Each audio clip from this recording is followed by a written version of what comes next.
Hello guys, कैसे हो आप सभी। आप देख रहे हैं टुडे शेयर और आज हम डिस्कस करेंगे अपोलो माइक्रो सिस्टम लिमिटेड। अभी एक बड़ी खबर आ रही है, कंपनी ने एक बड़ा एक्विजिशन किया है, उसको देखेंगे। आइडिया फोर्ज के बारे में जानेंगे। आइडिया फोर्ज टेक्नोलॉजी लिमिटेड के द्वारा भी एक बड़ी अपडेट आ रही है, एक बड़ा ऑर्डर कंपनी के हाथ में लगा है, उसको भी समझेंगे। दूसरा, हम ग्रो कंपनी के बारे में भी डिस्कस करेंगे क्योंकि आज ये कंपनी का आईपीओ सबसे ज़्यादा तेजी में रहा। कंपनी का नाम है billion brains garage venture limited और ये कंपनी आज हमें 20% तक भागती हुई नजर आई। हर जगह आपको यही खबर देखने को मिलेगी कि कंपनी का जो मार्केट कैप है वो 1 लाख करोड़ को क्रॉस कर गया।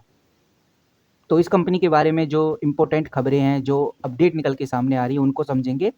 कल क्या होने वाला है ओवरऑल इंडियन स्टॉक मार्केट में, इसकी क्लियरिटी हमें धीरे धीरे मिल जाएगी इस वीडियो के एंड तक। सबसे पहले आज अगर आप भारतीय बाजार देखेंगे तो आज तेजी में रहा। चाहे आप निफ्टी 50 को देखें, सेंसेक्स को देखें, या बैंक निफ्टी को देखें, निफ्टी आईटी को देखें, या स्मॉल कैप्स को देखें। खासकर जो सबसे ज्यादा तेजी हमें देखने को मिली वो देखने को मिली बैंक निफ्टी में। अब इसके पीछे का रीजन आप बहुत अच्छे से जानते हैं। जो रिजर्व बैंक ऑफ इंडिया है, यानी जो आरबीआई है, आरबीआई ने एक्सपोर्टर के लिए एक रिलीफ भेजा है, एक रिलीफ दिया है उनको। और इसी वजह से मार्केट को भी ये लगा, इन्वेस्टर्स को भी ये लगा कि इससे प्रॉफिट काफ़ी अच्छे हो जाएंगे एक्सपोर्ट कंपनी के। और यही सेंटीमेंट बैंकिंग सेक्टर को भी बूस्ट करा और जो एक्सपोर्ट करने वाली कंपनीज हैं उनमें भी तेजी आई।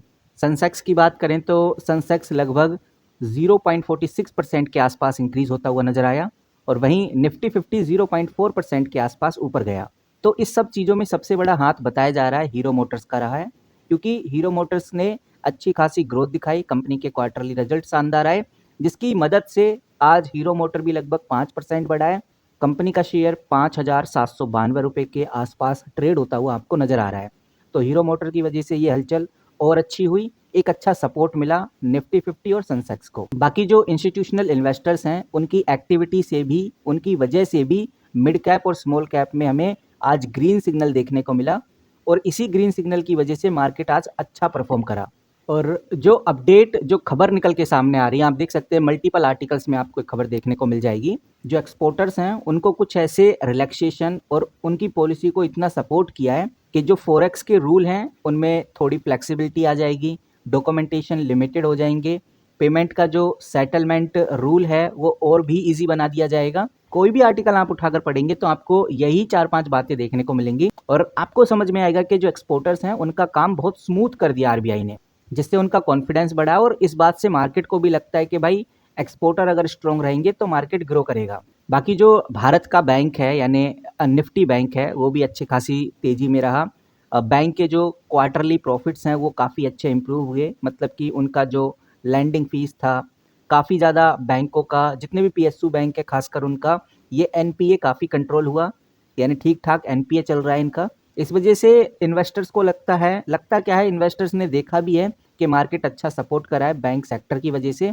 ओवरऑल जो इकोनॉमी हेल्थ है वो मजबूत हुई है। तो यही कुछ मेजर रीजन थे जिसकी वजह से हमें निफ्टी 50 सेंसेक्स तेजी से भागता हुआ नजर आया। और हम लास्ट में ये भी देखेंगे कि अब आगे क्या होगा, कल क्या होगा, लेकिन उससे पहले कुछ इंपॉर्टेंट चीजें देख लेते हैं। यहाँ पर आप देखेंगे तो मैंने बिजनेस लाइन का आर्टिकल खोला हुआ है। बिजनेस लाइन के आर्टिकल में हमें एक इंपॉर्टेंट अपडेट देखने को मिल रही है। ये जो अपडेट है ये ग्रो की तरफ से है। ग्रो ने भी आज अच्छा परफॉर्म किया। ग्रो का market cap 1 lakh crore cross हो गया। लगभग 20% की ग्रोथ ग्रो ने आज दिखाई है। ग्रो की जो parent billion brain garage venture है जो कंपनी, वो उसका आईपीओ आया, स्टॉक लिस्ट हुआ, काफ़ी अच्छा परफॉर्म कंपनी ने किया। इससे समझ में आता है कि भाई जो इन्वेस्टर्स हैं उनके बीच इस कंपनी का भरोसा कितना ज़्यादा है। ये जो बिलियन ब्रेन कंपनी है, हर कोई जानता है कि इंडिया का digital investing ecosystem prominent player है। ये कंपनी म्यूचुअल फंड, स्टॉक्स और अदर फाइनेंशियल प्रोडक्ट्स के लिए एक प्लेटफॉर्म प्रोवाइड करता है। कंपनी का business model mainly retail investors को अट्रैक्ट करना है ताकि उन्हें इजी इन्वेस्टिंग ऑप्शन दे सके। सवाल ये आता है, क्या कल हमें फिर से बिलियन ब्रेन के अंदर तेजी देखने को मिलेगी? नो डाउट आज तो अच्छी तेजी में रहा। आप देखेंगे, मैं तो इसको रिफ्रेश करता हूं तो लगभग 20% की तेजी आज हमें देखने को मिली है। तो क्या ये कल भी तेजी बरकरार रहेगी? तो ये सब कुछ टोटली डिपेंड करेगा कंपनी के रिसेंट ग्रोथ के ऊपर। दूसरा, फाइनेंशियल परफॉर्मेंस अगर पॉजिटिव रहे तो कंपनी की डिमांड बढ़ेगी। अगर हम फाइनेंशियल परफॉर्मेंस की बात करें तो यहाँ पे इधर स्क्रीन पे देखिए, कंपनी का फ्री कैश फ्लो तो माइनस में है, ये साफ साफ नजर आता है। ये भी समझ आता है कि भाई कंपनी के पास कर्ज नहीं है, डेट ऑलमोस्ट फ्री है, डेट टू इक्विटी 0.13 है, जो कि पॉजिटिव साइन है। उसके बाद अगर हम क्वार्टरली रिजल्ट को देखें तो जून 2025 के क्वार्टरली रिजल्ट अभी मेंशन हुए हैं।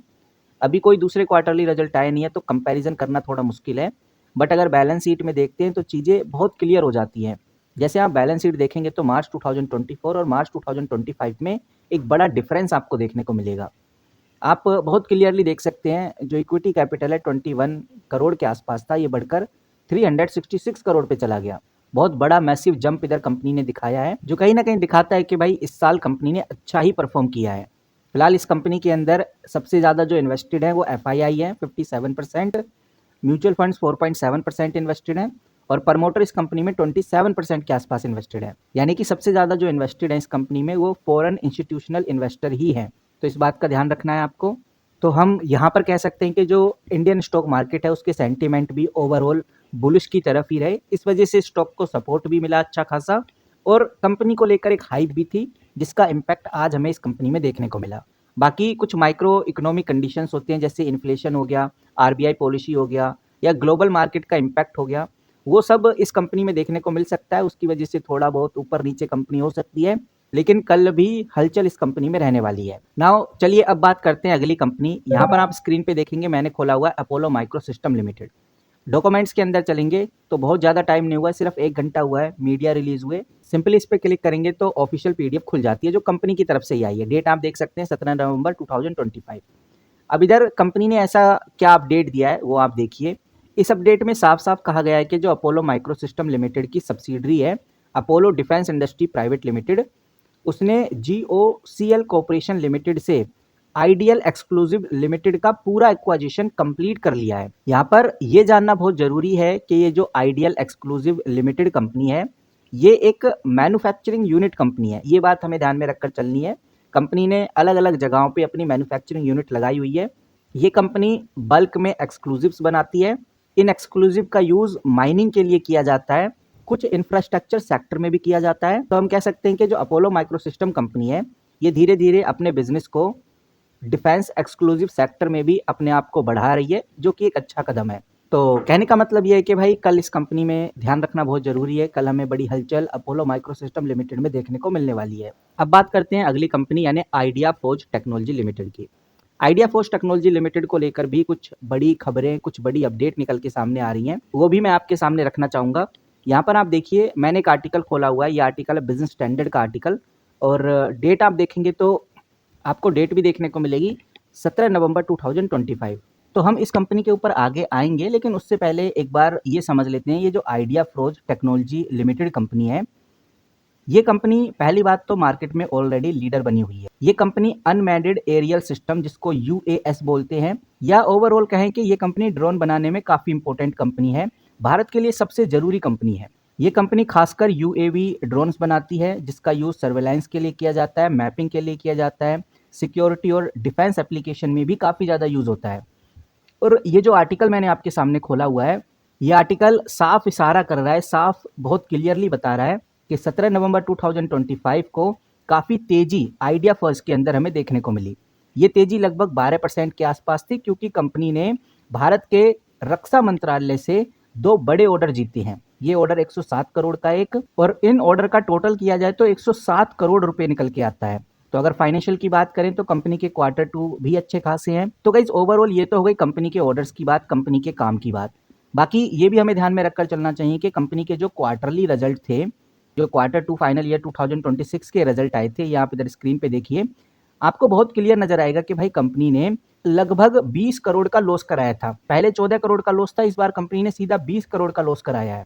यानी अगर फाइनेंशियल की जब भी बात होती है तो कंपनी ने 19 से 20 करोड़ का नुकसान कराया, जो कि पिछले साल के कंपैरिजन में काफ़ी बड़ा लॉस था। EBITDA भी कम हुआ है 7 करोड़ के आसपास। तो अब देखते हैं कि भाई आगे क्या होता है। खबरें तो कंपनी को लेकर पॉजिटिव आ ही रही हैं, लेकिन कंपनी क्वार्टरली कुछ खास नहीं कर पाती। तो सारी अपडेट्स को मिलाकर, चाहे वो अपोलो माइक्रोसिस्टम को लेकर आई अपडेट हो, आइडिया फोर्ज टेक्नोलॉजी लिमिटेड को लेकर आई अपडेट हो, या फिर ग्रो जिसके बारे में आज हमने बात की है, या इस कंपनी से रिलेटेड आई अपडेट हो, या फिर ओवरऑल इंडियन स्टॉक मार्केट से रिलेटेड आई अपडेट हो, इन सब का कंक्लूजन निकाला जाए तो एक बात समझ में आती है कि कल मार्केट में काफ़ी पॉसिबिलिटी है कि मार्केट तेजी में रहे। कल मार्केट ऊपर जाने के चांसेस में है, क्योंकि रीजनली देखने में आ रहा है कि इंडियन स्टॉक मार्केट काफ़ी स्ट्रॉन्ग है। बाकी आप जो भी डिसीजन लें इस बात का ध्यान रखें, काफ़ी डिसिप्लिन के साथ उस डिसीजन को निभाएं, रिस्क मैनेजमेंट लेकर चलें और अपनी स्ट्रैटेजी के हिसाब से ही चीज़ों को आगे देखना चाहिए। मार्केट कभी भी अनएक्सपेक्टेड मूव कर सकता है, इसीलिए फोकस हमेशा लॉन्ग टर्म फंडामेंटल पर ही रखो तो ही बेटर होगा। तो फिलहाल आज की वीडियो में इतना ही। जैसी कोई और अपडेट आती है आज के दिन की तो मैं आपके साथ जरूर शेयर करूंगा। मिलते हैं किसी नई वीडियो के साथ, तब तक के लिए take care and good bye.